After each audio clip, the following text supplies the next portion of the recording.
Welcome to our channel. Installing apps on Firestick requires knowing the right sources and methods. Follow these step-by-step instructions to safely install streaming apps. Step 1. Enable installation from unknown sources. Go to Settings, then My Fire TV, then Developer Options, and turn on Apps from Unknown Sources. Step 2. Install the Downloader app from the Amazon App Store. This is a legitimate tool for downloading apps not available in the official store. Step 3. Open Downloader and enter the URL of the app you want to install. Make sure you're using official sources to avoid malware. Step 4. Wait for the file to download, then click Install when prompted. The app will appear in your Apps and Channels section. Step 5. Be cautious about which apps you install. Only use apps from trusted developers and avoid sources that promise illegal content. Step 6.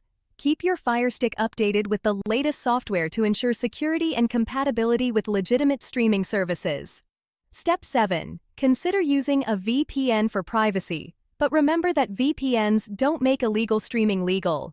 Step 8. Stick to legal streaming services like Netflix, Hulu, Amazon Prime Video, Disney+, and free services like Pluto TV and Tubi for safe, high-quality content. Don't forget to like this video and subscribe to our channel.